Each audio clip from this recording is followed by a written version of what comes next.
Good evening, everyone, and welcome. I'm Chavatiro Samuelson, and I'm Regents Professor of History, Irving and Miriam Lowe Professor of Modern Judaism, and the Director of the Center for Jewish Studies at Arizona State University. As many of you know, and you've heard me say so if you've been with us before, so you may know that the Center for Jewish Studies at Arizona State University is committed to disseminating knowledge about Jews and Judaism through guest lectures, research conferences, adult education courses, and historical exhibits. Since the beginning of the COVID-19 pandemic, we have offered a robust program of online public lectures covering many aspects of Jewish history, religion, and culture, and we are very grateful to all of you for joining us this evening. In the previous semester, we held a research conference on Jewish-Muslim relations through the ages, coexistence, and conflict. And then we had also 3 lecture series, one on religion and science, one on thinking through literature after Auschwitz, and one on Jewish genealogy. This spring semester, we also had a series of 3 lectures on the rabbis that shaped Jewish history. It was taught by Professor Stanley Mervis, and we just finished it actually last Thursday. Let me remind you that we have other additional individual lectures. For example, we had the lecture by Professor Pamela Nadel, who spoke to us on Jewish women and the feminist revolution. And that's just to give you a sense of the breadth and the depth of our public offering. Last Tuesday, we began another lecture series when Professor Blake Hartung introduced us to the series Ancient Roots, Judaism and Ancient Christianity. He focused on the interpretation of the Bible by 2, what I would call textual communities. And those textual communities became what we know as Judaism and Christianity. Tonight, with the help of Professor Francoise Mirguet, we are going to explore a little bit more the complex processes that brought about that separation between Jews and Christians. So Professor Mirguet is an associate professor in the School of International Letters and Cultures, and she focuses on ancient Hebrew, on Judeo-Hellenistic culture, and on the interplay between Jews and Christians in antiquity. She's a graduate of Université Catholique de Louvain in Belgium, and she got her PhD in 2007, and she held several prestigious postdoctoral fellowships at Harvard University. She's the author, most recently, of an early history of compassion. The subtitle is Emotions and Imaginations in Hellenistic Judaism, that came out in 2017 by Cambridge University Press. And she also is the author of several essays on emotions and the construction of the self in ancient Jewish texts. I can give you some example of the titles just to give you a taste of it. So the most recent one is Innovative Practices of the Self in Early Jewish Narratives.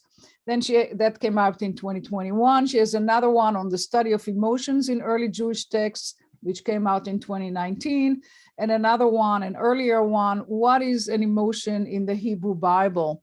An experience that exceeds most contemporary concepts. That's from 2016. So when after she joined ASU faculty, she also held several fellowships, very prestigious fellowships. In 2013, she was at Harvard Center for Hellenistic Studies in Washington, D.C. That's where the center is located. In 2015, she was a fellow at the Katz Center for Advanced Jewish Studies at University of Pennsylvania. And then she was, at 16-17 academic year, she was the Harry Starr Fellow at the Center for Jewish Studies at Harvard. So she's very active in various professional organizations, and she's the co-chair of the section Emotions and the Biblical World in the European Association for Biblical Studies. Her research makes it clear that to understand ancient Judaism, we must take into consideration the enormous diversity within the Jewish community, as well as the cultural interaction between Jews and non-Jews, be they pagan, Romans, or Greeks.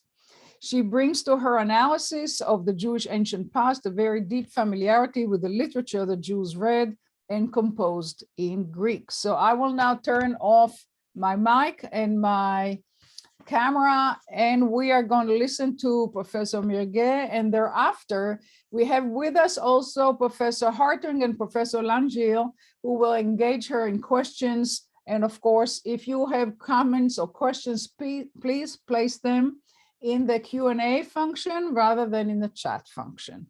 So here we are. Francoise, the screen is yours. Thank you so much, Chava. Thank you. Sorry, I just one slide ahead. So thank you, Chava. I'm really grateful first to the Center of Jewish Studies for this vibrant intellectual community. I'm really grateful to my colleagues, Dr. Hartung, Dr. Langille. It's such a pleasure to work with such knowledgeable and kind colleagues. Thank you also for all of the colleagues in Jewish Studies. No later than today, I had a quick question and I emailed one of my colleagues, and and I had the answer, within a few minutes. So I'm so grateful for this community of knowledge, of learning, and for the very, for the nice fellowship that we have. And then I also want to thank the audience. Thank you to each of you for choosing to be here this evening, for thinking together. My only regret is that I cannot see you, but please know that that this is for you, and I'm very grateful for your presence tonight. So as Chava said, tonight we are learning about the different processes that led to the emergence of two distinct communities, Judaism and Christianity. So the main questions that I will discuss tonight are how should we perceive that process of separation between Judaism and Christianity? How should we conceive of it? Then what do ancient texts tell us about these early Jewish and Christian communities? We will read several ancient texts, and then how these communities perceive each other. And so how did Jews perceive Christians? How did Christians perceive Jews? What do ancient texts tell us about those early perceptions?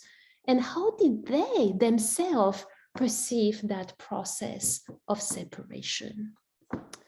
So we are going to begin with a short introductions with three different models, three different ways to conceive of this separation. And then from there, I will examine three case studies. And I chose first circumcision, which is a practice, a ritual practice, which is very often associated with Judaism as a neat boundary maker between Judaism and Christianity.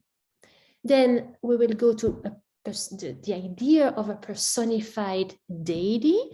So this time it's more of a theological marker. And again, it is often thought of as a neat division between the two communities, that Christians actually believe in a personified deity, while Jews do not.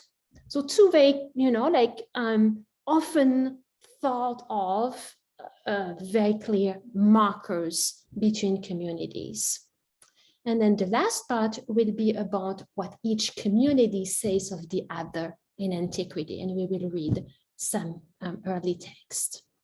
So first, I begin with the introduction, three different models. So the first model is the tree, and you may have already heard about this way to compare the separation between Judaism and Christianity as a tree with two main branches. So we have the roots and the trunk, and that would be ancient Israel or the biblical Israel, and then one branch would be Judaism and one branch would be Christianity. It's a beautiful image, but it doesn't go without problems. I mean, the main problem is that here, that circle, that point of separation, well, it's a well-defined point. But when you ask people, but then what is that event, that point of separation, you will get different answers. I mean, some Christians will say, well, it's the birth of Jesus, or it is his death or his resurrection. Some will say, well, it's Paul, it's the beginning of the early churches. And still others will say, well, no, the point of separation, it's Constantine, the Edict of Constantine. So, and I think that Professor Hartung already mentioned that last week, is that the process, it's more than just one event. So that's a problem here with the image of the tree, is that, well, the point of separation is somehow it's more complex than just that separation between branches. Another problem is that to think about influence, well, the trunk, or the roots influence the leaves and the branches. But branches do not really influence each other. So it's one way to think about influence. So let's go then to a second model, a little bit more recent. And that's the model, the siblings or the twins. So Judaism and Christianity as twins. One of the first scholars to mention that image is Israel Yuval from the Hebrew University. And in a very interesting book, he compared Christianity and Judaism as two twins. The advantage of that model is that, well, look at the image. Twins, they're influenced by the father. So that's one way to think, but also the two twins influence each other. So it allows us to think of Judaism and Christianity influenced by the common roots, by the biblical Israel, by the Bible itself, but also that model of the twins allows us to think about the two communities as growing up together like twins, and so being influenced by the common environment and by each other. So that model adds a little bit more to the model of the tree. And then I'm going to suggest a third model, which I think will add some more nuances. And that's the model of the waves. So here, that's a model that has been proposed by Daniel Boyarin from University of California, Berkeley, in his book, Borderlines, which was published in 2004. And this is actually a book which I will quote several times during this presentation. And so for Boyarin, the problem, or rather the limitations with the two previous models, the tree or the twins, is that it conceives of Judaism and Christianity as well-formed units, like twins or branches. But for him, rather communities are rather fluid with fuzzy boundaries and overlapping. So let's think about a lake. And then each communities would be like little drops of water. So you would have like one community here, as I said, with kind of fuzzy boundaries, with people at the center, but also people at the border with, less directly connected to that community. And then we have another community here also with fuzzy boundaries, partly overlapping with the other. And then we have a number of other communities. So the interest of that model of like drops of water on a lake is that it allows us to think about waves. So that, all of those, those little sets, groups of tiny drops of water would be shaped simultaneously by waves. So you have like a wave here, a ripple, that actually touches and shapes all of those different communities. So, and those, those waves or ripples, they could be common traditions like the Bible, but also like hegemonic power, like the Roman power, the raising power of Rome. Could be also foreign invasions, could be cultural influences, like the Greek culture. Could be the climate, like a drought. Could be the economy, could be new technologies. I mean, Professor Hatton talked to us about the emergence of the codex last week. So here we are thinking of those Jewish and Christian communities, not so much, I mean, certainly influenced, by the common roots, influenced by each other, but also influenced by a common context. And we think about them less as units, entities, which, like very well-formed boundaries, but rather fuzzy with fluid borders. And then, so here I'm going to ask imagine a stone which is falling in the water and causing those ripples, those influences which shape in parallel those different communities. So what we have, not fully formed entities, but parallel and dialogical processes of formation. And that's exactly what I am going to show you tonight through different case studies. So my first case study is going to be circumcision. So the common conception is that circumcision is a Jewish practice which Christians abandoned, and though the practice would be a neat boundary marker. And often people oppose in this the Hebrew Bible and the New Testament. So in the Hebrew Bible, in Genesis, God says to Abraham, so you shall circumcise the flesh of your foreskins, and it shall be a sign of the covenant between me and you. Well, we read in the letter to the Romans in the New Testament, so real circumcision is a matter of the heart, it is spiritual and not literal. And very often, this is taken as a neat position.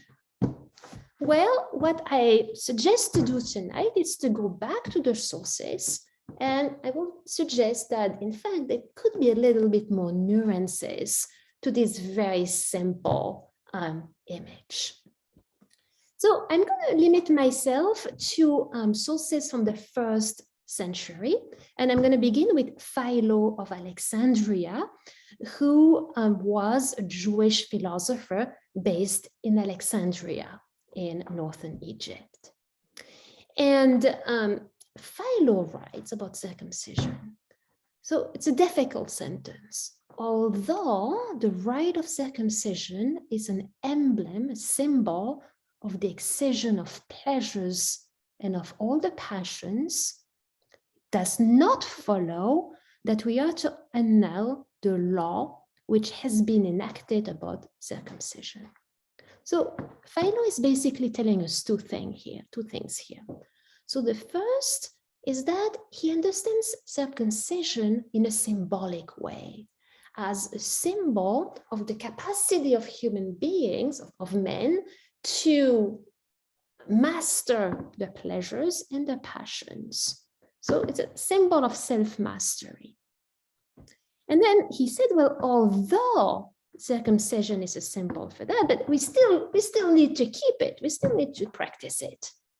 So that's very interesting, because he is saying that, he seems to be implying that, in fact, because circumcision should be understood in its symbolic meaning, well, there could be a way to think that, in fact, it could be abandoned. And, we could just work on ourselves, on the mastery of our passions, and then there would be no need for circumcision.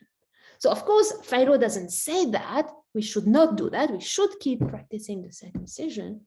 But he seems to, open a way to say that the symbolic meaning could be more important than the physical, although he himself recommends the practice. So let's now move to another Jewish author, Flavius Josephus, Jewish historian, first general, then historian based in Rome. And this is the story I'm going to tell. It's called The Conversion of the Royal Family of a diabene. It's in modern day Iraq. You see it on the map. And that's a tale that he tells in his Jewish Antiquities, written in the late 80s, early 90s. And the tale recounts the conversion of Helena, the queen of Diabene, and her son Isatis to Judaism. And the tale could be earlier, and probably Josephus is just retelling it to his audience. So here, Isatis, the king, is converting to Judaism, and he's ready to get circumcised. But his mother, Helena, is afraid that his people would never bear to be ruled by a Jew. The circumcision is just a step too far, and she recommends him that he doesn't get circumcised.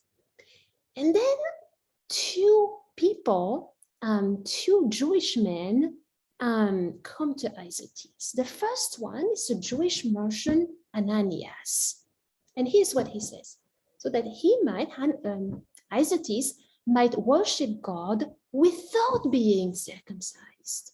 Even though he did resolve to follow the Jewish law entirely, but since worship of God was a superior nature to circumcision. So according to Josephus, that merchant actually recognizes that it's possible to worship God without circumcision. And you can observe the entire Jewish law even without the circumcision. And then the tale mentioned another man, Eleazar. And he has the opposite advice to Isatis, and he said, when you unjustly break the principle of those laws by not being circumcised, and you are injurious to God himself. So opposite advice, and here circumcision is crucial. It's even the principle of those laws. So, and then the story ends. Isatis gets circumcised, follows Eleazar, and God preserves him. That's very interesting. Just to be sure, I mean, those two, Ananias and Eleazar, they're probably, fictional characters. But the important thing is that, fiction is never totally divorced from reality.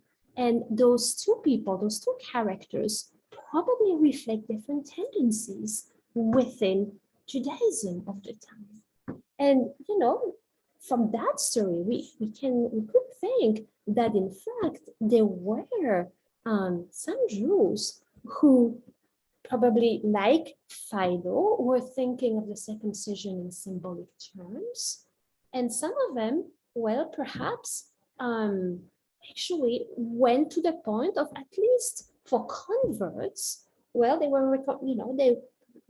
recommending that it was not absolutely necessary to practice the circumcision. So the story here really showed us the diversity that existed among that practice. So now moving to Christian sources, to Paul in particular in the New Testament. So even within Paul, we do have actually different kinds of attitudes, as if, his own thought developed over time. So in the first letter to the Corinthians, he writes, circumcision is nothing and uncircumcision is nothing. Obeying the commandments of God is everything. It seems here like whatever you choose, that's okay. The importance is the observance of the commandments. In the letter to the Romans, he writes, nor is true circumcision something external and physical. Rather, real circumcision is a matter of the heart. It is spiritual, not literal. And then finally, in the letter to the Galatians, he writes, I, Paul, am telling you that if you let yourself be circumcised, Christ will be of no benefit to you. Once again, I testify to every man who lets himself be circumcised that he is obliged to obey the entire law. You who want to be justified by the law have cut yourselves off from Christ. You have fallen away from grace. For in Christ Jesus, neither circumcision nor uncircumcision counts for anything. The only thing that counts is faith working through love. So what is he saying here? Well, basically, Paul is telling us that he envisions two different paths towards salvation, towards redemption. One would be the observance of the law. The other one would be just faith in Christ. And for him, if you choose, the path of the law, then you're obliged to obey the entire law. And we know that human beings are weak and fallible, and they will probably, not be able to do it. So better for Paul to choose the path of Christ, the path of faith. So in his reasoning, well, choosing to be circumcised would be to choose the path of the law and not the path of faith. So in this quote, he seems to be, well, you should not actually get circumcised. And then the last sentence is interesting because he said, who prevented you from obeying the truth? Which just suggests that there were within the Christian communities people who did recommend the practice of circumcision. So we saw that as there was diversity within Judaism, well, same within the Christian community. And here, just one little word about rabbinic literature is that this idea of Paul about faith, well, let's not think that it's something typically Christian, because in fact, we have very similar ideas in rabbinic literature. Here in the Mechilta, from the 3rd century CE, the Mechilta de Rabbi Ishmael, so we read, Rabbi Nehemiah says, whence can you prove that whosoever accepts even one single commandment with true faith is deserving of having the Holy Spirit rest upon him? For those we find regarding our forefathers, that as a reward of the faith which they believed, they were considered worthy of having the Holy Spirit rest upon them. Just to say here that this insistence of faith, that what matters is not to obey every single commandment, but just one is enough if it's true faith. Well, that could be Paul, but that's also something that you can find in rabbinic literature. Anyway, I'm going to just conclude this section on circumcision by saying, circumcision, well, it is not, in fact, such a neat boundary maker. Because in both Judaism and in Christianity, we in fact had a range of views and practices. I mean, just here about Judaism, we have that Eleazar and Josephus story, which is that omitting circumcision is a transgression. Then we have Philo saying, well, circumcision has a symbolic meaning, but practice is necessary. Then the Ananias, which says, well, worship is superior, circumcision can be omitted.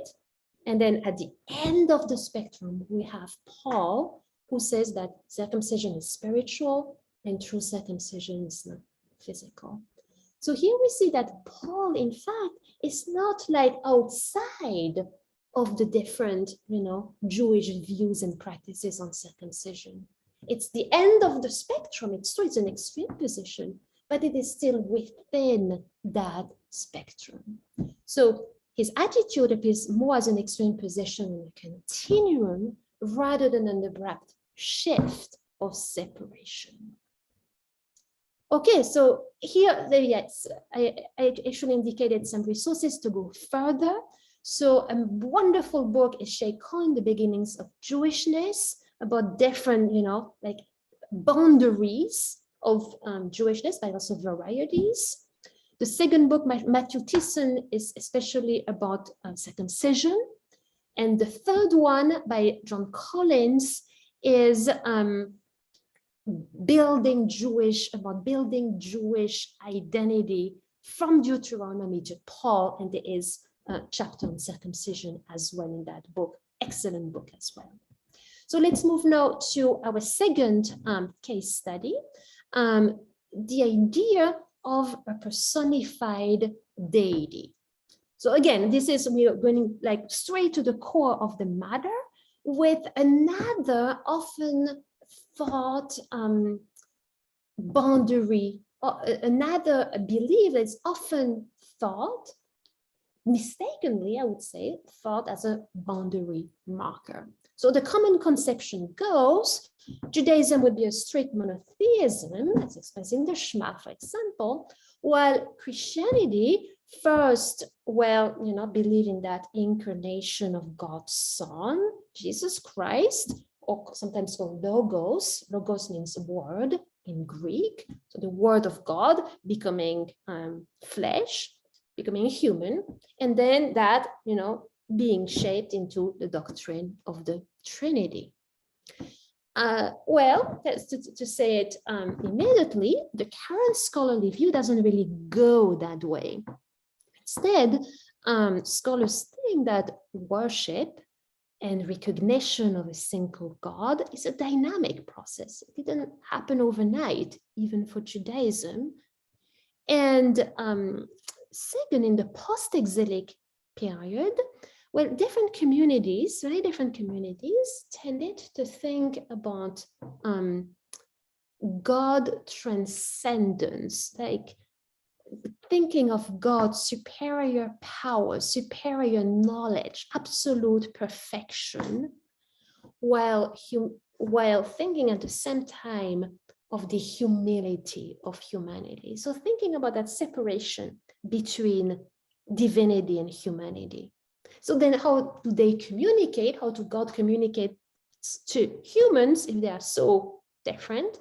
Well, different communities in that post-exilic period, both Jewish and both Christian, tended to think of intermediaries between divinity and humanity. So again, what we thought of as a very neat boundary maker appears as something actually more common in both communities. So here, it's just a little chart about different examples of divine-like figures in Judaism, in the book of Daniel, the book of Enoch, in wisdom literature, in Philo, in rabbinic Judaism, even in the Echalot, mystical Jewish literature, just to say that there's a range of variety, in different Jewish communities over time. But here I will focus on one in wisdom literature, wisdom as daughter or word of God. Just focusing just on one. I'm going to focus on three texts. I'm going to do a little bit of text reading here. One is from the Bible, the book of Proverbs, written in Hebrew, about the 3rd century BCE. Second, it's the book of Ben Sirah, or Sirah, was written in Hebrew originally, but then translated into Greek. The text is part of the Greek Bible. And for a very long time, for centuries, people only knew the Greek text. While recently, with the discoveries of the Cairo Genisa and the Dead Sea Scrolls, fragments of the text, Hebrew fragments of the text have been found. But the text here that we will read is only extant in a Greek translation. It is dated from the 2nd century BC. Then we will go to a Christian text, the Gospel of John, written in Greek, and which is part of the New Testament, written at the end of the 1st century, early 2nd century CE. So let's look at our first text, Proverbs. So the colors kind of like little indication and indicates parallels between the three texts. So first here we are, the chapter 8 of the book of Proverbs. So wisdom is talking, and wisdom in Hebrew is feminine. So chokhmah. So the Lord created me at the beginning of his work, the first of his acts of long ago. So here we have a conception of wisdom as part of God's creation, the very first act of creation. Ages ago was set up at the first, before the beginning of the earth. When there were no depths, I was brought forth, holalti in Hebrew, for those who speak Hebrew. So that's the verb that means to be brought forth. When there were no springs abounding with water, before the mountains had been shaped, before the hills, I was brought forth.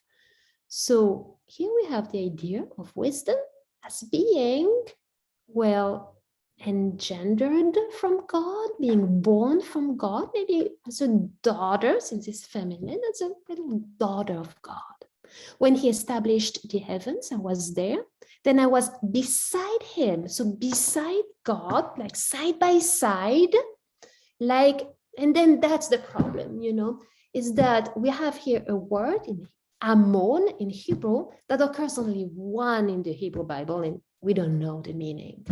So in the early Greek translation, it is sometimes translated like master worker or architect, and sometimes like infant or a child. I actually like the meaning child, and many other scholars as well, because when we're just talking about wisdom being born of God, and then we are going to see that she was playing. So let's say, as an infant, as a child, and I was daily his delight, playing before him always, and then rejoicing in his inhabited world and delighting in the human race. So we have like wisdom in between God and humanity, both beside him, but also rejoicing with humans. So wisdom, that little daughter of God. Moving on, our second text, Sirah. So this is a Greek text. And then I read. So in the assembly of the Most High, wisdom again opens her mouth, also feminine, and in the presence of his host, she tells of her glory. I came forth from the mouth of the Most High. Very interesting. What comes from the mouth? Well, word. So we have here one of the very first texts about wisdom associated with the word of God. And I covered the earth like a mist. I dwelled, literally, I pitched my tent in the highest heavens, and my throne was in a pillar of cloud. So wisdom here is enthroned in heaven. Is it God? Is it divine?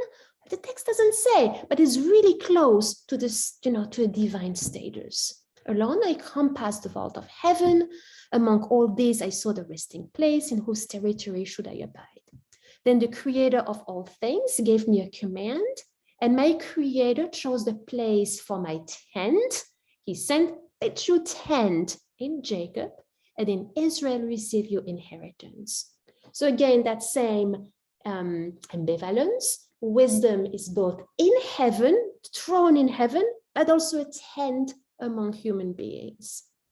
Before the ages, in the beginning, he created me.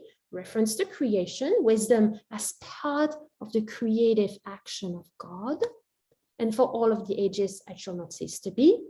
In the holy tent administered before him, before God, and so I was established in Zion. And a little bit later, all this is the book of the covenant of the Most High God, the law that Moses commanded us as an inheritance for the congregations of Jacob. Here, possibly, it's not immediately clear, but it's wisdom as the book of the covenant. So wisdom not only as the word of God, but also as the Torah, as the law. Okay, moving on to our third text, Christian text this time, John chapter 1, the famous prologue. Here it goes. In the beginning, we saw that already in our text, was the Word. We already saw that idea. And the Word was with God, and the Word was God. Well, our two texts were, very close to saying that wisdom was indeed with God, beside God. He was in the beginning with God. All things came into being through him. So the Word as part of the creative act of God, and without him, not one thing came into being. What has come into being in him was life, and the life was the light of all people. The light shines in the darkness did not overcome it. So that's new. That we didn't find in the other text. This theme of the Word coming into humanity and not being received. But then the text continues, and the Word became flesh and pitched his tent, exactly the same word as in the book of Sirah, pitched his tent among us, and we have seen his glory, the glory as a father's only son, full of grace and truth. Well, is it truly novel? Well, we already had this image of wisdom being born of God, with wisdom and the little daughter of God. And then the text continued. The law indeed was given through Moses, but grace and truth came through Jesus Christ. So again, an idea of the word, not so much as the law itself, but kind of a continuation of the law. My point here is that that text, that prologue, that is often read as really one of the foundation of Christianity, one, like a clear boundary, that's something new, it's about to begin. Well, in fact, has many, many texts, many parallels with wisdom tradition that we find in the Hebrew Bible and in the Greek Bible. So wisdom, as I said, is that little daughter of God who God brought forth and created before the creation of the world. She attended creation. She was beside God and rejoicing among human beings, kind of dual position. In Sirah, wisdom is from the mouth of God, the word, like in John, and is associated with the Torah. God created her at the beginning. She ministers before God, and she has a throne in heaven, but she also had to pitch her tent and be rooted within the creation. Again, double status.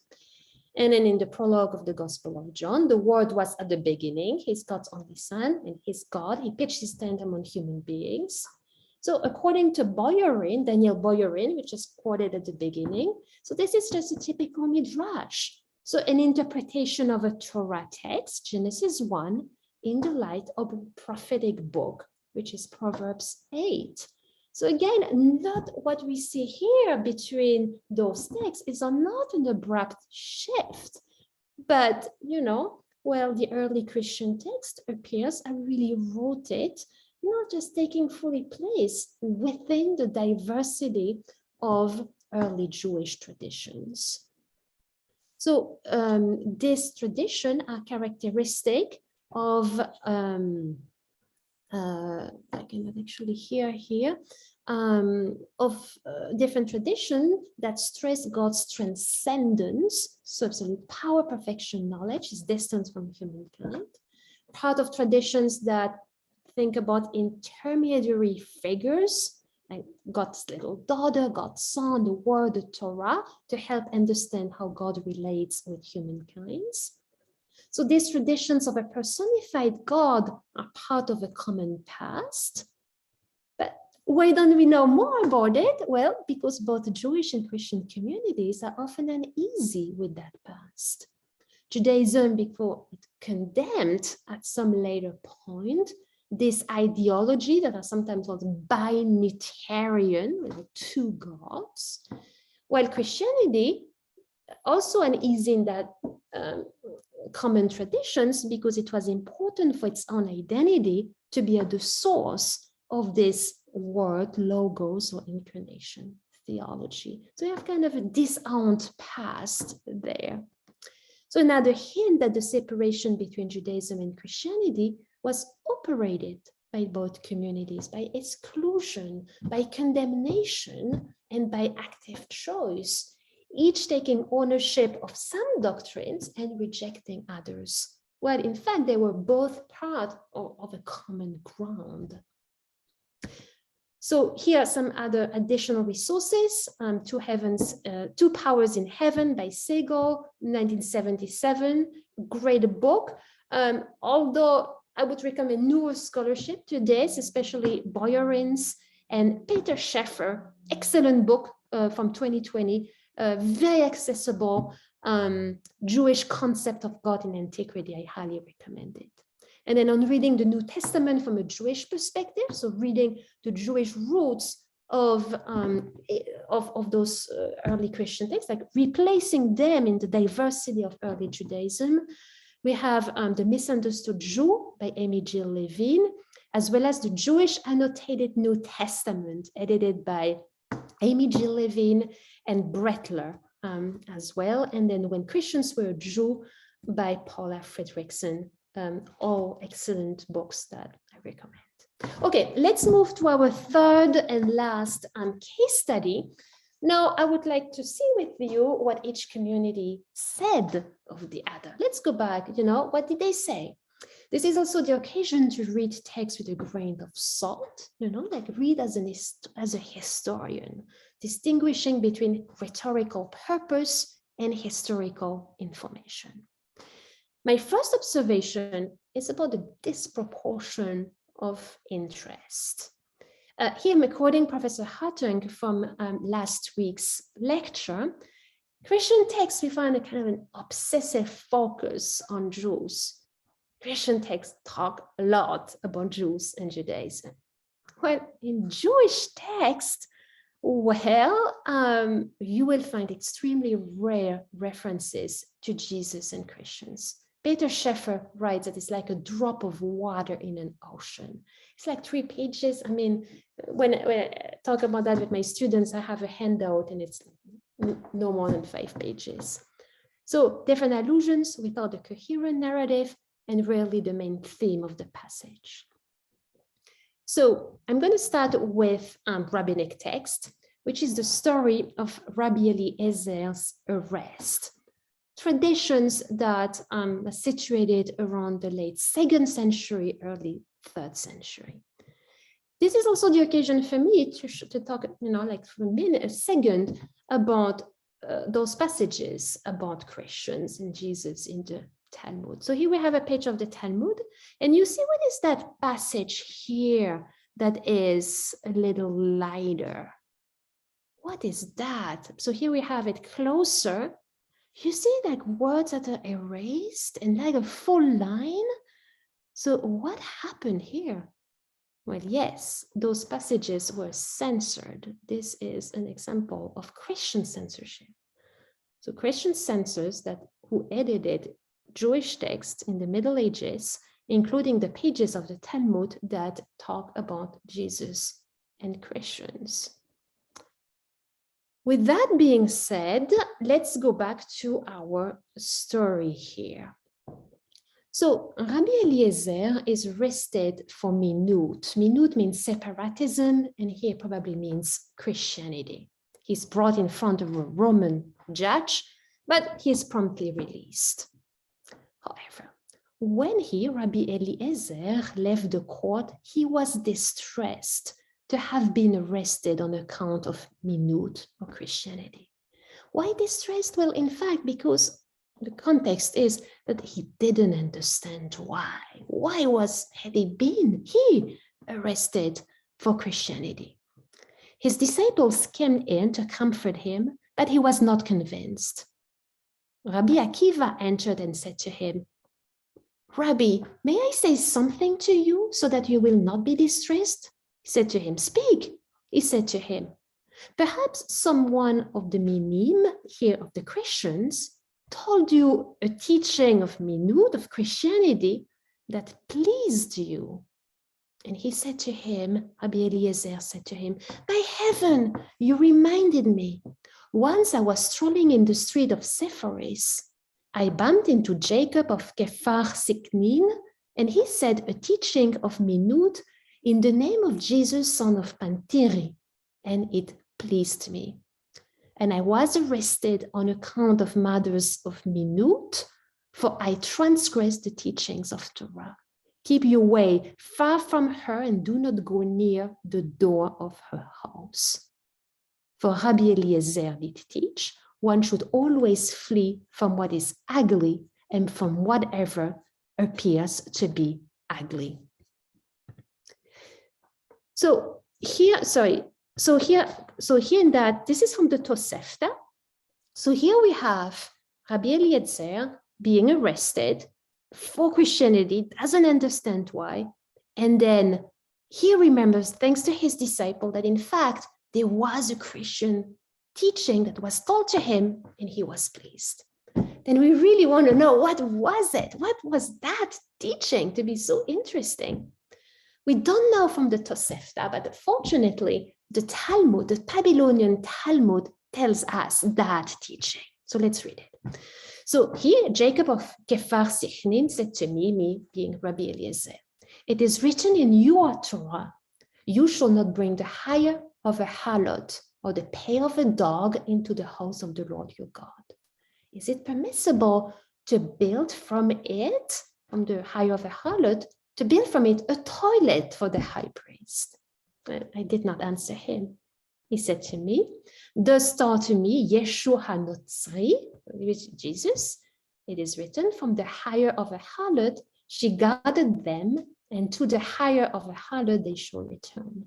From the place of dirt they came, so to a place of dirt they shall go. And it pleased me. So this is clearly an ironic story. We don't know that teaching from the New Testament. It's probably an invention from here, the authors, redactors of the Talmud, but it's really, really indicative. Because, well, this is just very, very typical of other teachings that you find in rabbinic literature. The hire of a harlot should not be brought in the house of the Lord, but, well, perhaps we could consider it to bring to build a toilet. So that's very interesting that, the imagined teaching that pleased our rabbi here, something attributed to Jesus, but that in fact could be something Jewish. So just sum up. So Rabbi Eliezer, remember that he heard a teaching from Jesus from one of his disciples, and he was pleased.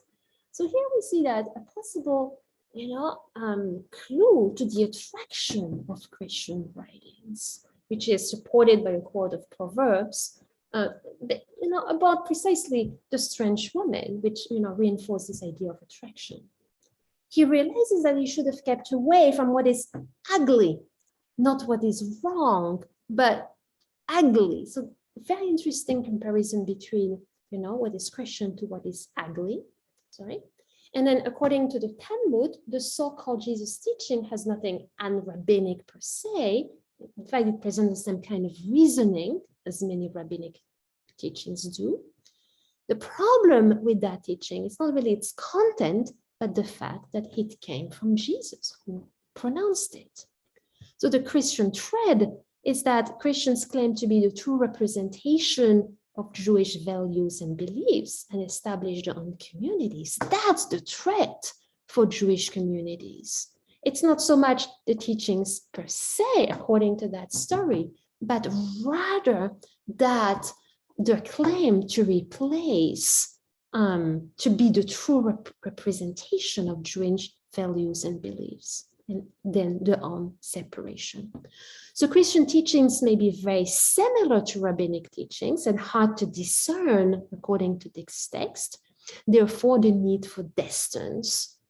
So what we have here, what we could, assume from this text, from the Jewish perspective, is not so much a separation, like two branches going their own way, but rather an exclusion, an active exclusion from the Jewish community, exclusion of those Christians who, first of all, separated themselves.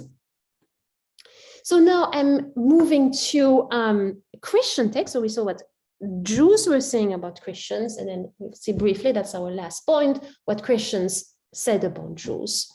And here, I'm sorry, this is really hard text, but I think it's really important to study those. It's from John Chrysostom. Chrysostoms mean with a golden mouth, a description that he doesn't deserve. We will just call him John if you accept. It was from the 4th, early 5th century CE. So after Constantine was a priest in Antioch, then an archbishop of Constantinople, and is honored as a saint in diverse Christian churches, which is, I think, highly problematic and a sign that much needs to be done in Christian relations toward Judaism. So our text is the first of 8 discourses against Judaizing Christians. Originally, there were discourses about against the Jews from John's time in Antioch. And those Judaizing Christians, well, were Christians attracted by Judaism, and as we will see, declared heretics by Chrysostom and others. So again, be prepared. This is hard. So the rhetoric against Jews and Judaism and Christians. So I cannot see the top here. Sorry, so I'm just going to start here. They transgress their own laws. They sacrifice the children. They are dishonored slaves. They're compared to dogs and untamed beasts. They're accused of crucifying Jesus. They're accused of poor self-mastery. So I quote, a synagogue is a brothel and a theater, a den of robbers and the lodgings for wild beasts. Jews and Judaism Christians are sexual deviants and predators. They're both weak and aggressive. Judaism and attraction to Judaism is compared to a contagious disease. Jews are declared fit for killing, and we must hate both them and the synagogue. This is awful, but I think it's important to know that those texts exist and that they were not only texts, they were sermons, that they were being professed in public. And it did serve as a motivation for acts of violence, like burning of synagogues and manuscripts, censorship of Jewish scriptures. I showed you a later example, but already in antiquity, and forced conversions. This is very important because this is the beginning of a very long tradition of anti-Jewish rhetoric and violence, as we sadly know, which still happen today, as we heard a few weeks ago in Texas. And this is part of, like some authors that are still honored in Christian churches. But anyway, that's not my only focus here. What also, if I'm quoting this text, that also what the text is indicating between the lines, so to speak, that in fact, there were Christians who attended Jewish festival, who participated in Jewish fast, who observed the Shabbat day, who saw oaths in synagogues, who shared meals with Jews, who went to Jews for a cure, who respected the Jews. So all of that John is condemning, but by condemning it, it's also showing us that all of that existed. So again, that text, this time from the Christian side, shows us the messy borderlines between Christian and Jewish groups, with many people or groups in between, like people who recognize Jesus, but still go to the synagogue, still practice Jewish rituals, go to synagogues. So we have here Judaism, kind of a desired other, kind of a source of legitimacy, but also a demonized other. A very virulent anti-Jewish discourse, and at the source of a long history of Jewish violence, which needs to be condemned. So here are some additional resources: Jesus in the Talmud, Peter Schaeffer, and Brothers Estrange by Schremer, both about Jewish texts about Jesus and Christians. And then those two books are about anti-Jewish rhetorics, both in general in the Western tradition, the Nierenberg's book, and in antiquity, the book by Drake. So conclusion here. So what we have is not a single moment of separation or parting of the ways, but we don't also have fully formed and well dissociated communities, but rather a range of overlapping communities with fuzzy boundaries, starting within Second Temple Judaism, which is itself extremely diverse. Circumcision and other ritual practices. Again, we have a range of practices, interpretations, and texts, both within Jewish and Christian communities. About personified deity and other theological beliefs, again, range of beliefs, of interpretations, and text within both communities. The Christian interpretations, as the Gospel of John or Jesus' teaching as reported in the Talmud, even if it's an invention, well, in fact, they're fully part of that range of Jewish beliefs and reasoning. We have many, many similarities. So the formation of separate identities really was a gradual and dialogical process, not without violence, kind of not choosing appropriation of some beliefs and practicing and rejection of others, but all being part of the same common ground. So we have a process of separation which is produced or engineered kind of made either by Christianity presenting itself as a replacement of Judaism, and therefore a movement of exclusion from the Jewish side. So the process includes perception of threat and hate, but also consciousness of similarities, which may have prompted the hate. So I finish here with the image that I started with, that lake and those fuzzy communities. And here, well, those different influences. And then, like let's take here, for example, Jewish woman here who is philosophically minded and thinking about wisdom as an intermediary between the divine and human beings. And that other Christian, it's another woman here, but she's recognizing Jesus as Son of God, but also philosophically minded, also recognizing Jesus as the Word of God.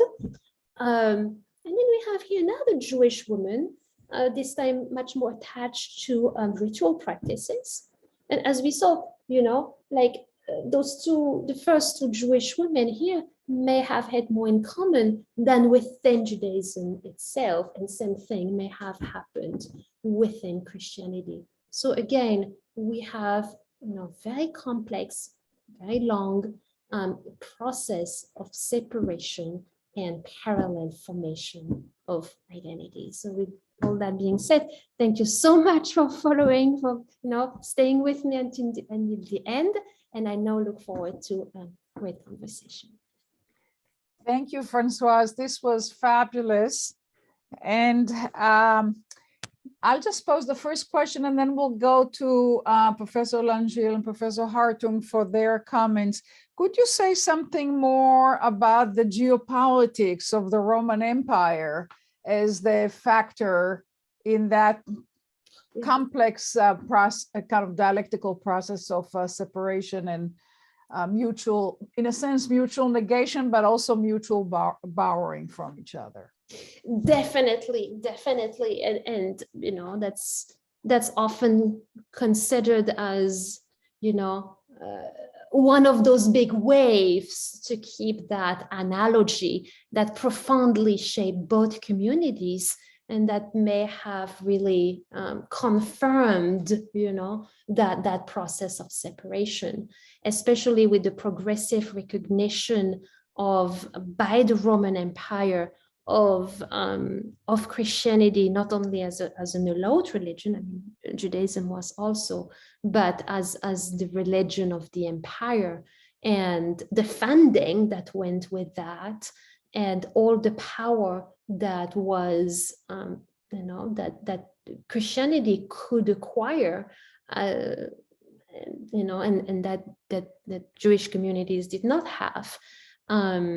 And I mean, that was like shifting the balance of power between the two communities. But so that's the major, of course, influence. But even before that, I mean, the history of persecution, it's also very interesting. So both Jewish and Christian communities were persecuted, especially for the Jewish communities under Hadrian. And both Jewish and Christian communities developed stories of martyrdom to respond to those persecutions. Mm-hmm. And the discourse of martyrdom was also a really powerful tool to build separate identities. So that's not a direct connection to the hegemonic power, but it's a clear response to it as well. Yes, very good. All right, let's go to Professor Hartung and Langille. Can you, which one of you would like to speak first? I think I'm going to go first. My question is exactly related to your question and what Francois just articulated for us. So first of all, thank you, Francois. This was amazing. It's a fascinating, very informative lecture. And I was going to ask that because, like, with Boyarin, the conjoined twins, the wave theory, right? And it's almost not like it's two stones being thrown into the water, but one with the ripples. And I was going to ask you about, martyrdom literature with Boyarin, with Dying for God, and Judith Liu's work where they see, for the lack of better terms, as parting of ways or separation actually happening with martyrdom literature, where you have Jews saying the Shema and, Christians proclaiming like, I'm a Christian, and, dying for these different traditions. And I was wondering your thoughts on those theories, that's where we can maybe start seeing a firmer parting of ways from these conjoined twins or these overlapping waves. Yeah. And thank you actually for mentioning Judith Liu, because that was my last slide and I forget to mention, and I had her book here, Neither Jew Nor Greek, mentioned here. And so thank you for reminding me, because this is a wonderful book, and it is. And her scholarship is also great, and also Annette Yoshiko Reed is also great as well. So thank you I actually wanted to show this. Definitely. So to continue that, so in Stories of Martyrdom, we actually, Boyarin, Liu, and other scholars have shown a number of similarities between those stories of martyrdoms, both in Christian and in Jewish studies. So one of them is, martyrdom as the occasion of a statement of faith. And as you said, for the Jews is the recitation of the Shema. For the Christian is, I am a Christian, that declaration. This is also both make reference to the command to love God with all of one's self, the nefesh, whatever it means, but to love God up to the point of God. So both communities root that commitment up to death to the Hebrew scriptures. And both interpret that, dying for God as an erotic act, as an expression of love in the deity. So we definitely have, again, a lot of similarities in the stories that are produced by both communities. And through those similarities, an act of separation, like I am a Christian, or the recitation of the Shema, perhaps thought of as, like a statement of the unicity of God, perhaps, as a separation from Christianity. So again, a parallel development, but that may indicate, right, indeed, yes, as you said, separate, at least a consciousness of belonging to a different group. Well, thank you for the amazing talk, and appreciate your answer too. Yeah, thanks, Tim. Blake? Francoise, thank you. That was really just such a superb presentation. It's like such a challenging topic, but you've just presented it in such a clear and compelling way. So thank you. I just seeing Reed's book up there, which unfortunately I haven't read yet. I'm just reminded of this idea that, it's kind of been popular in scholarship, of Jewish Christianity, of these Jewish Christian groups, that we have these little hints of, especially in Christian texts, where they're called like the Ebionites or the Nazarenes or something like that. And I'm curious kind of what your take is on these groups and how they fit into the model that you've laid out for us tonight. Well, let me say that I've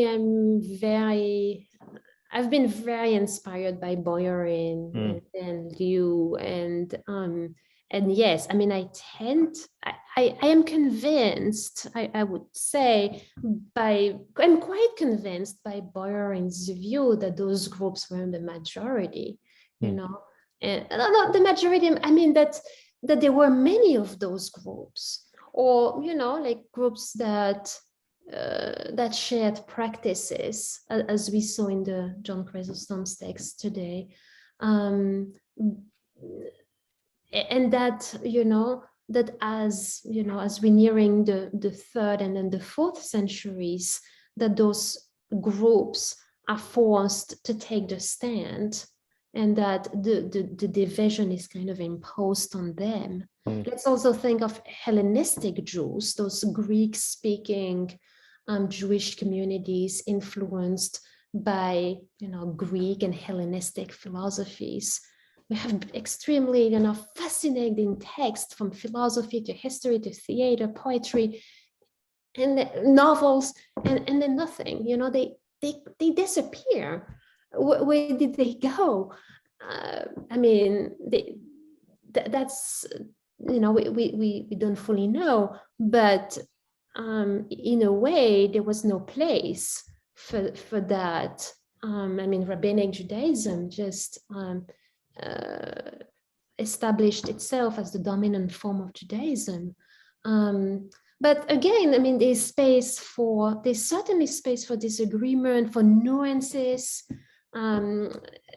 There's still a lot, Syriac text, there's still a lot of texts that I think are not being read enough and studied enough, and that may reveal more and more nuances to this debate. So I don't think the debate is closed. I would say that at the stage of my readings, I'm very attracted by Boyarin's views, but I think scholarship there's still a lot of text to read and to reinterpret, and I think scholarship is still going to evolve.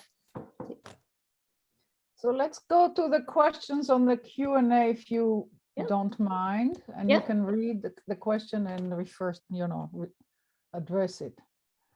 Okay. So there was also a question on the chat, but I'm going to first go to the Q&A here.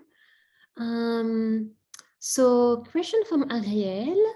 Hi, Ariel. So what role did Jewish mysticism, proto-Kabbalistic thought play in the development of the perception of the life story of Jesus?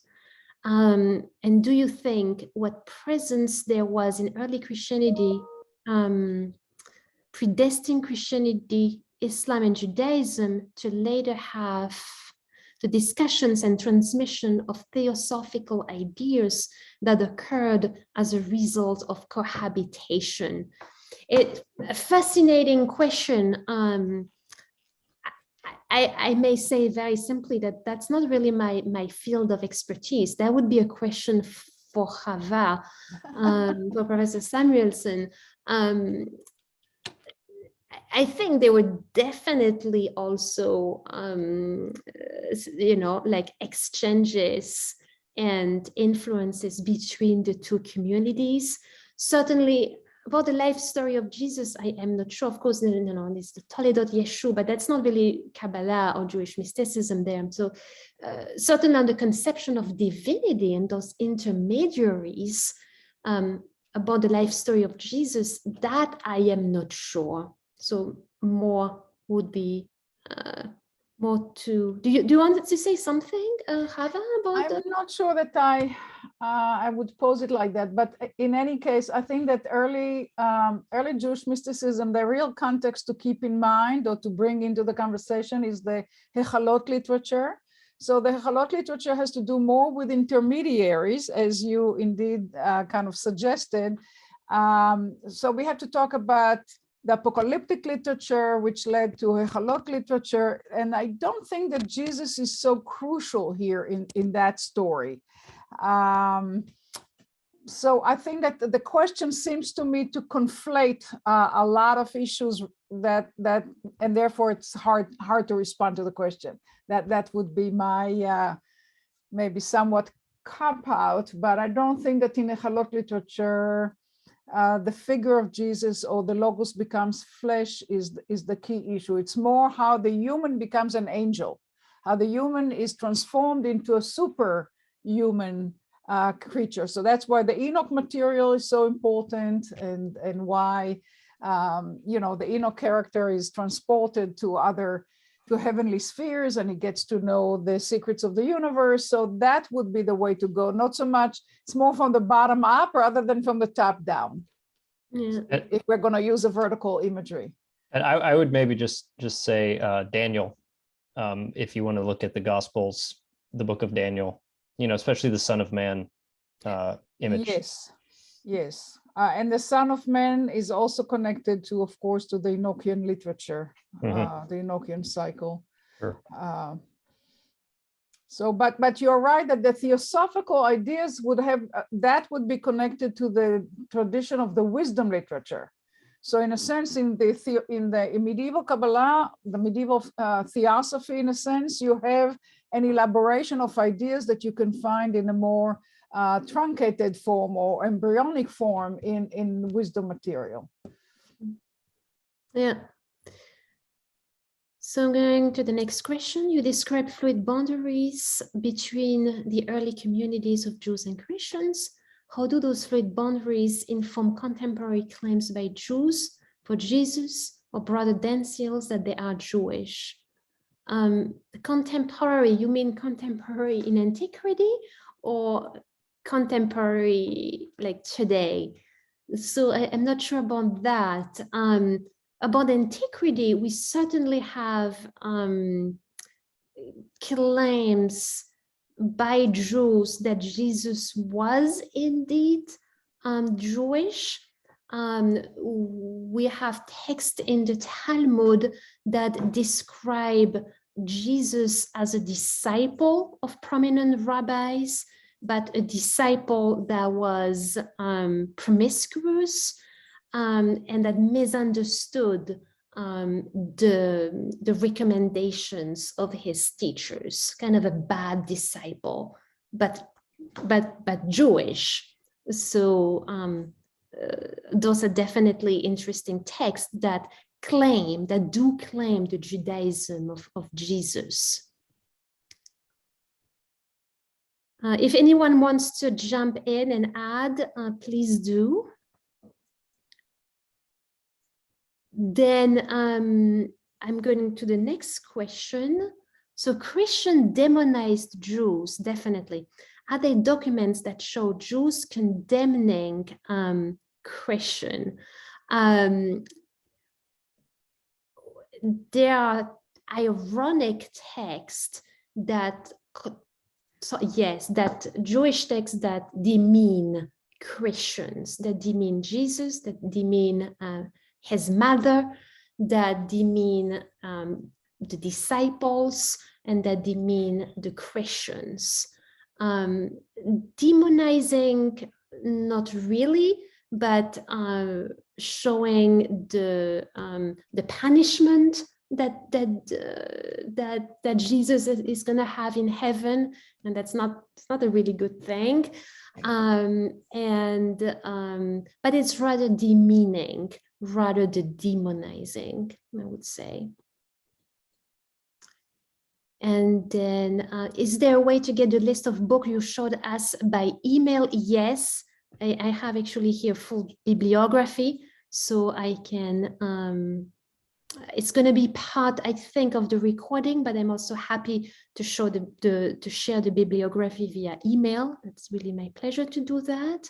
If you send it to me, I'll attach it to the thank you note that everyone. Yeah, excellent, Lisa. I will do that. Thank you.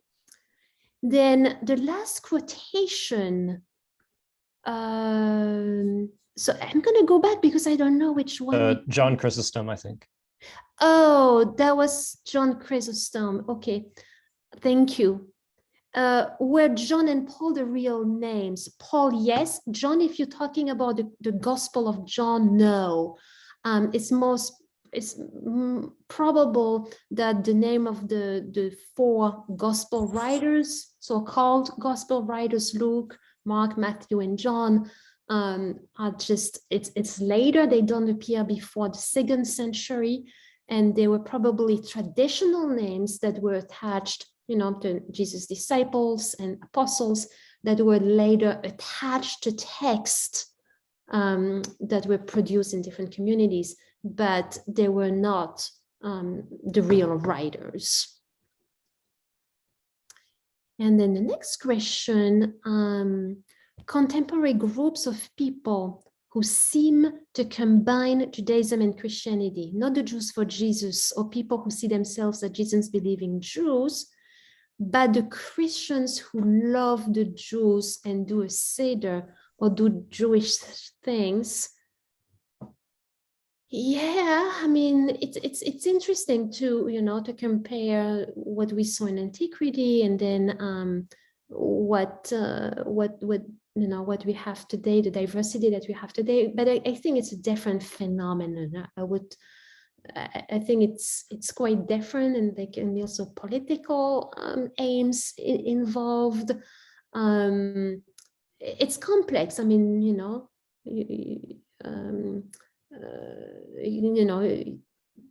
I'm not going to go into contemporary modern stuff because, again, that's not my expertise, and there may be nuances that I do not know. But I would not immediately draw a comparison there. That they're different. It's a different context.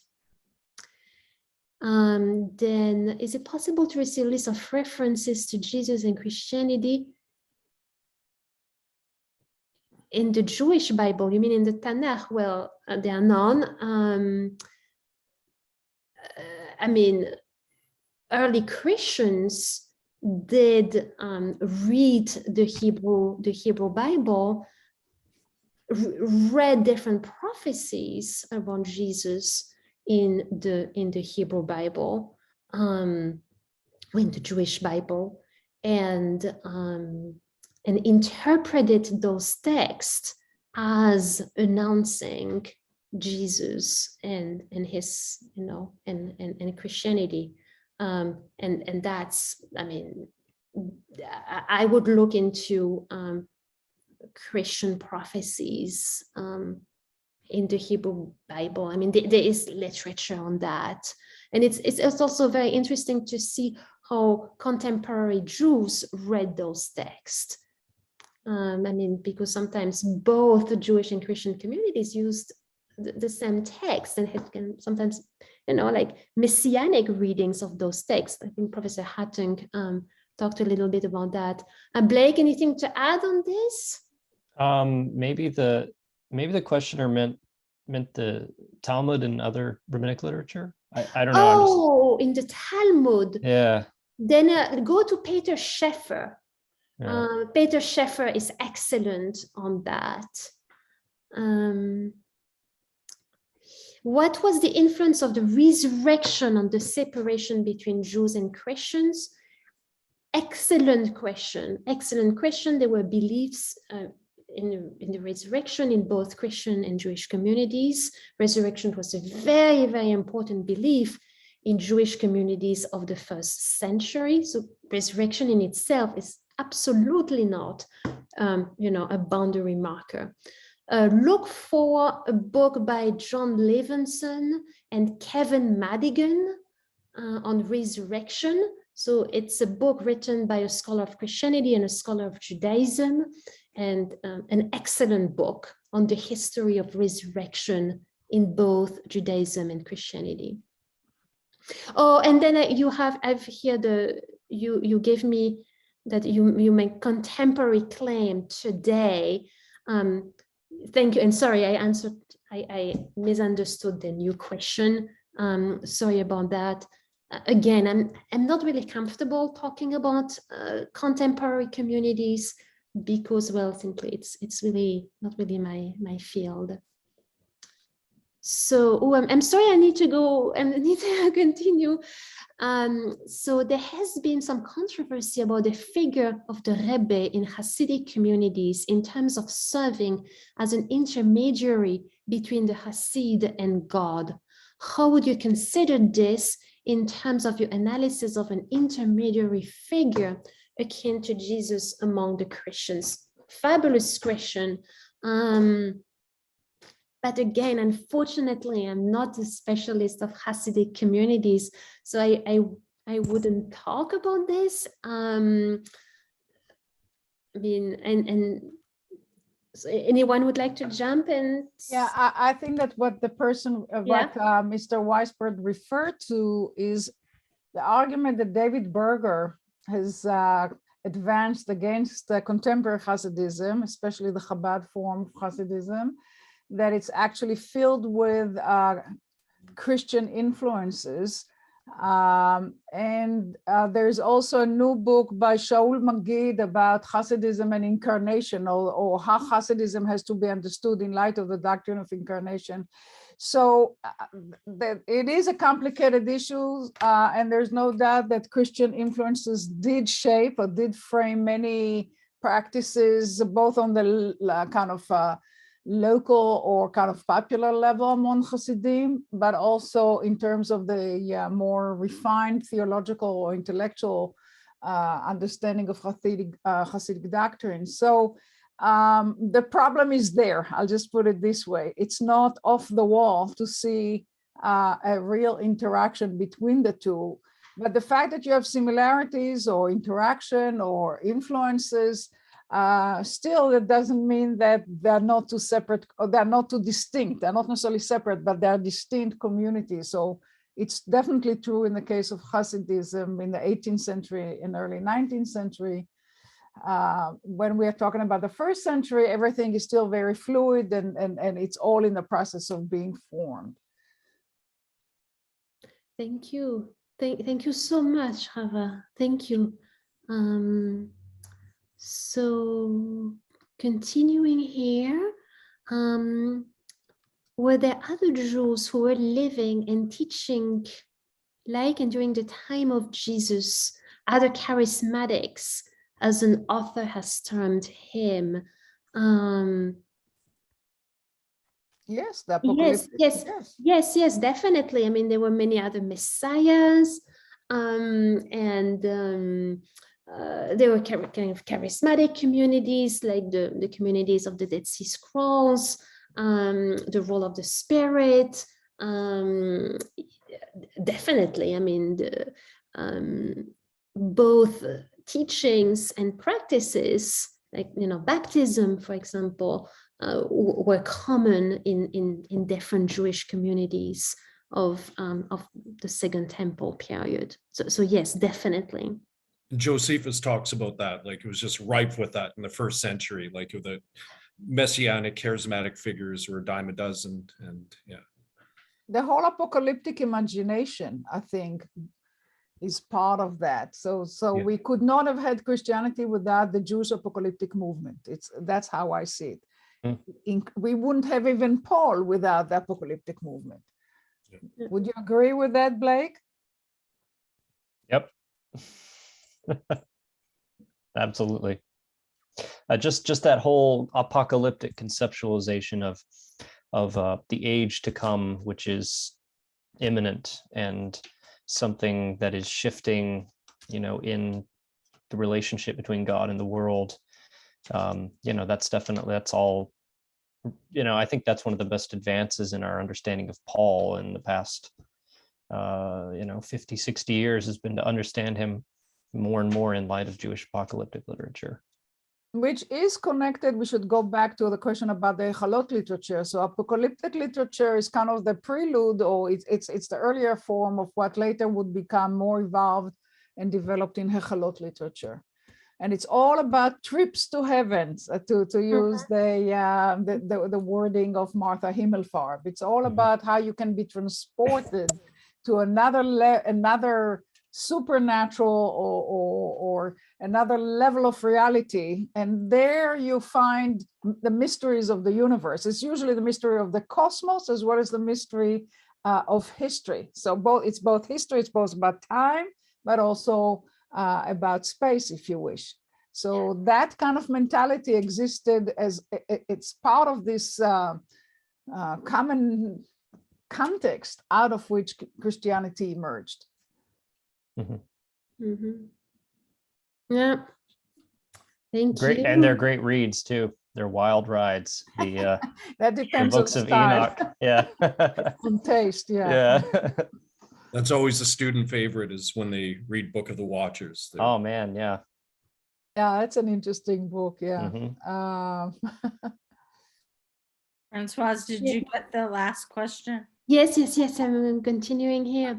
So thank you for bridging these two camps. What texts and ideas do you see as best leading way forward for more understanding? Also, this fate's ultimately unmixable, since that is the approach of some practitioners claim. I mean, for me, I like scholarship. I think that all texts should be read. And I really like that kind of historical approach, literary analysis. And I think that the study of history really itself can lead towards more understanding. And both convergences and divergences, I think, are interesting to read and understand. I mean, that's what leads to respect as well. This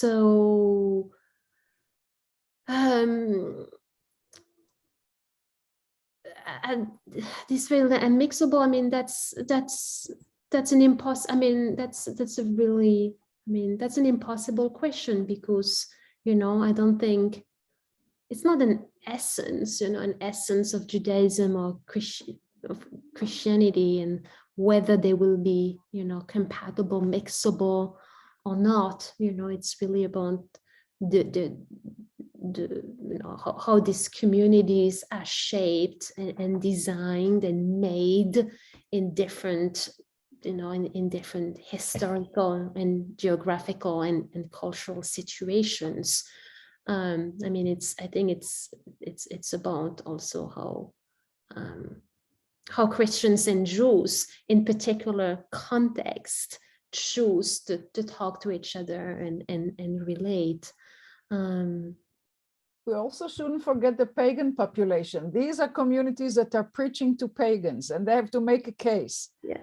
And they have to teach to an intelligentsia, but also to the Joe Schmo in the Roman Empire, right? So you have to make the case on different levels, and there are lots of processes of kind of social processes that are at work here. So it's not just the two communities. There's a huge hinterland of millions of people who were pagans and have to reinterpret their belief system, and those two communities are really competing to make the case to a pagan population. Cultural translation and mimicry, right? Josephus and Philo are filled with mimicry for, Roman audiences. Indeed. We have, if you can just go to the chat. Okay. I continue. So, any Christian or Jewish text written in opposition to John Chrysostom? I mean, on the Christian side, I don't think so. Any resistance to that, hostility? I don't think so. But Blake, I mean, if there was, we wouldn't know. We wouldn't know. It hasn't survived, Yeah. In Jewish text, well, yes, but mostly on with an ironic side, like the Toledot Yeshu. I think in a way that was a way to retell the story of Jesus, but from an ironic, against demeaning perspective. I think that was, in a way, a response to Christian hostility. Then a question by Naomi, our colleague Naomi. So can you clarify who arrested the rabbi for finding a Christian less than agreeable? According to the story, there was a Roman. That's a Roman, Roman governor. So Roman governors, local governors, were at the source of persecutions, both of Jews and of Christians. They were most often rooted in local Roman, governors who had quite a lot of authority in the territories. Just as we finish, I just want to draw your attention. There's one question in the chat from Forrester. Yeah. And I think that could probably be our final question of the evening, if that's what you'd like to do. Excellent. Yes, thank you, Lisa. The only question I have is about an earlier slide where you pointed out that some rabbinic figures were using faith language alike to that of the Christian figures. Yeah, but were those faith concerned rabbis writing in the same language as the Christians? They were writing in Hebrew, sometimes Aramaic. Christians were writing in Greek and other languages, but not Hebrew. So if not, what words were they using for faith and belief? I'm thinking of the Hebrew emunah. Had that undergone a semantic shift away from informed evidence-based trust to a more Christian faith, despite evidence to the contrary model? Thank you again, truly great. Okay, great question. So there is a book that has been published, I think 2 years ago, about faith, a history of the concept of faith in both Jewish and Christian communities. And here I'm going to need some help because I'm blanking on the name of the author. It's Teresa Morgan. Teresa Morgan, thank you so much. Yeah, it's an amazing book. Christian Faith, Roman Faith, is that what it's called? Or Christian Pistis, Roman Faith? Something. Yeah. Look it up. Yes, please look it up. It's an amazing, it's an enormous book, but she has a very fine, very nuanced reading, especially of the Hebrew and Greek terms, emunah, pistis, and so on.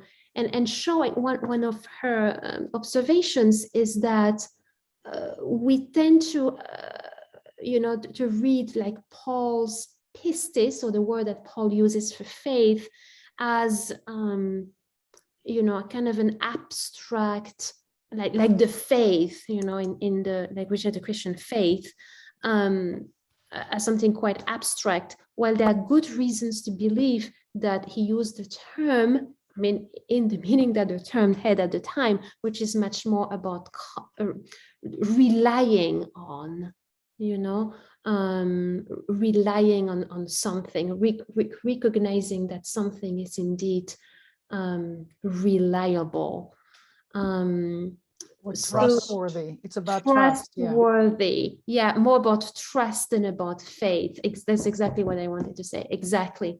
I recommend her book, actually, or reviews of that book for a full answer to that question. Unless, Blake, you want to add something?